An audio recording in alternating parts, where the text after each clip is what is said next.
I'm sure we are all tired of hearing Russia, Russia, Russia, especially since most of the problems that we are dealing with stem from policy created at home. But in the case that I'm going to make, what's happening with Russia is important to our energy independence.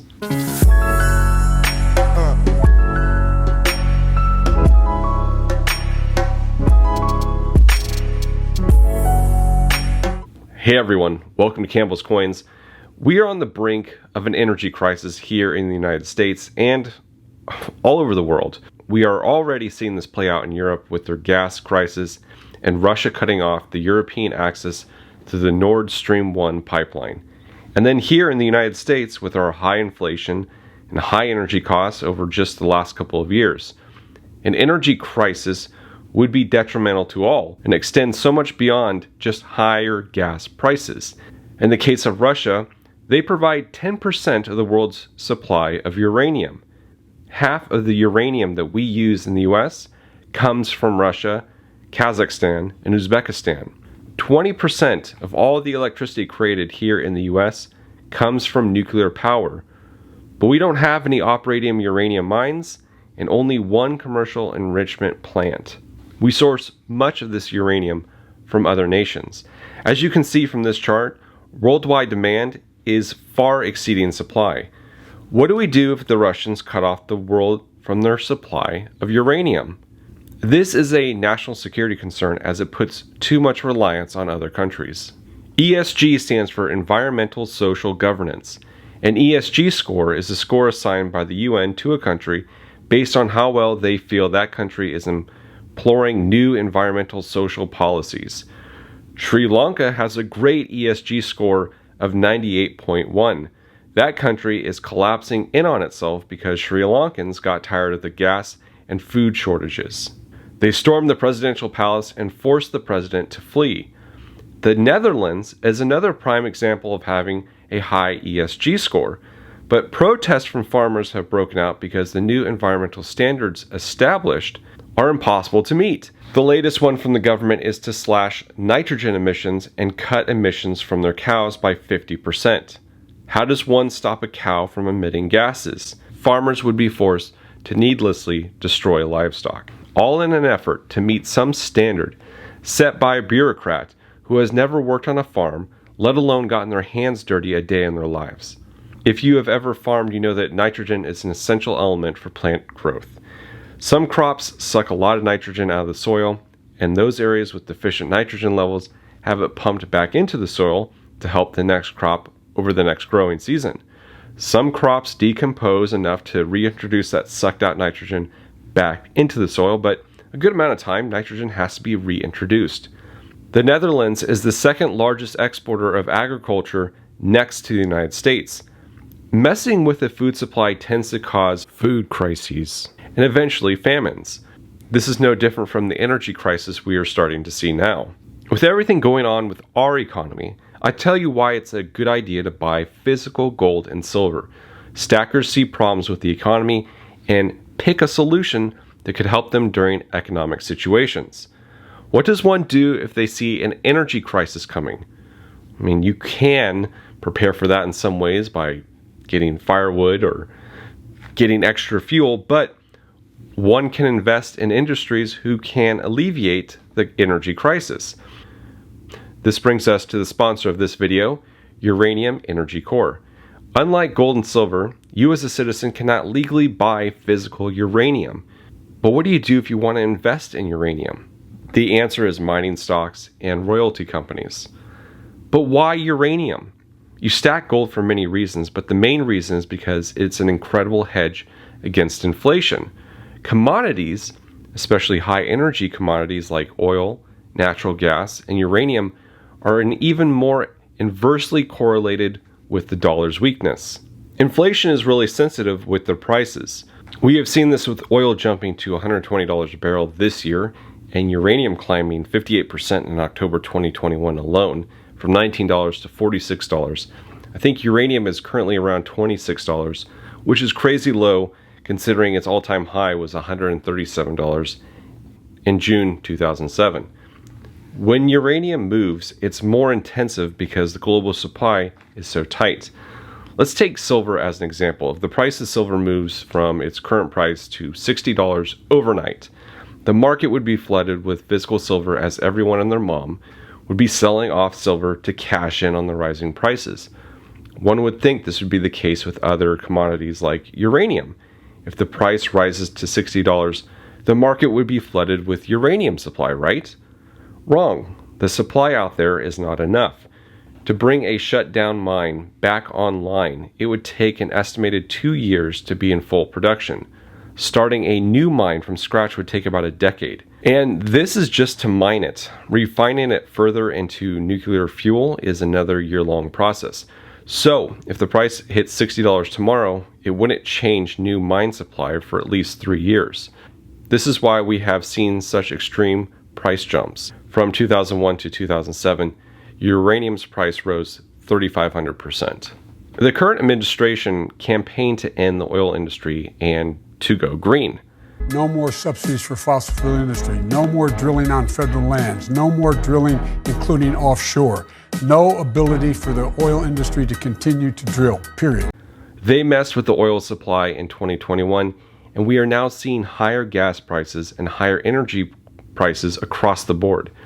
This increase in energy costs has translated to higher prices in our goods, food, and everything else that requires energy.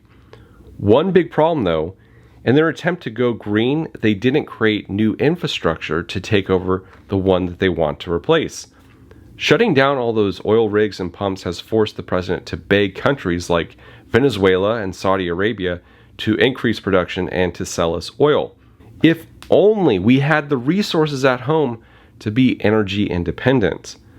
We were energy independent in 2019 and 2020 before those industries were reduced. We could be energy independent in a green way, but I'll get to that in a little bit. The grid is already severely strained. Just last month, California officials asked residents to avoid charging their electric vehicles. This was during a heat wave, but California grid can barely handle people running their air conditioners. How do they expect everyone to switch to electric vehicles without the grid collapsing? Electric vehicles take about 4 times the electricity to charge compared to what it takes to run an air conditioner in the same period. A 1,000 megawatt nuclear facility takes up about 1 square mile of land. In order to produce the same power with a wind farm, it requires 360 times more land. A solar plant requires 75 times more space to produce the same energy output as nuclear, using 3 million solar panels. Solar panels and wind turbines don't cut it. We need something more efficient.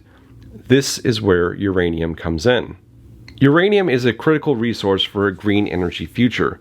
With the Biden administration pushing heavily for green energy revolution, one has to look at our current infrastructure to see if this is feasible. Specifically to the United States, there isn't enough wind, solar, and hydropower to support this move. A massive change needs to happen. More infrastructure would have to be built to support an all-electric society. In the United States, the difficulty of meeting clean energy goals and surging electrical demands are spurring a growing number of political leaders to take a fresh look at nuclear power. Nuclear energy is gaining all-time high bipartisan support.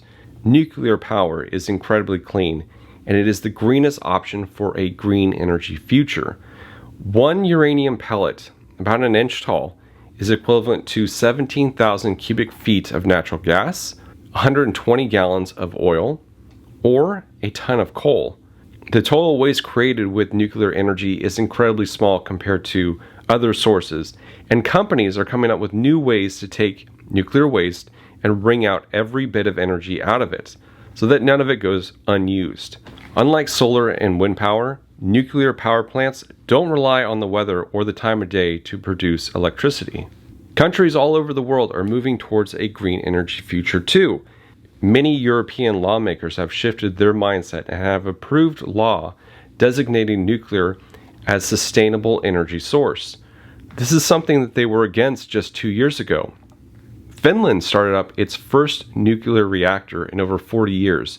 The UK announced plans to triple their nuclear capacity by 2050. France, which 70% of its electricity is dependent on nuclear, said that they will reverse plans to shut down old reactors and instead build 6 new ones by 2050. Other European countries are adopting similar stances. With uranium at one of the lowest prices it has been, and with demand for a green energy future and increased demand for electricity, uranium is on the brink to break out. They expect global demand for uranium to double by 2040, but as fast as new policy is being created, it could be much more than that. Remember how I said 20% of US electricity comes from nuclear power? We don't produce any uranium, and the supply that we use isn't being replenished. This makes UEC the largest American uranium mining company amid a new era of domestic and global support for a carbon-free future. Now that we've looked at demand, why should you invest with Uranium Energy Corp? UEC is the fastest growing 100% unhedged pure play uranium company listed on the New York Stock Exchange.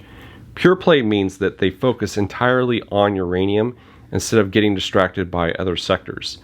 UEC is currently valued at $4.26, but both market research companies Haywood and H.C. Wainwright have this stock rated as buy, with price targets at $6.60 and $7.20.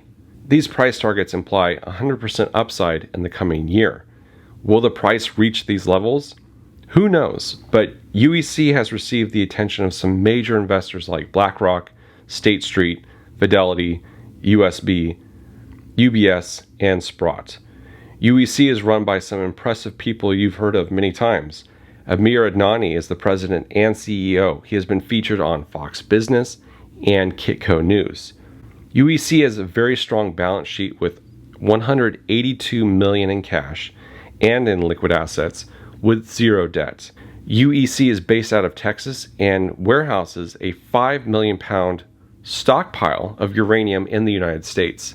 UEC is production ready, and they have the largest resource base of fully permitted ISR projects of any US-based producer.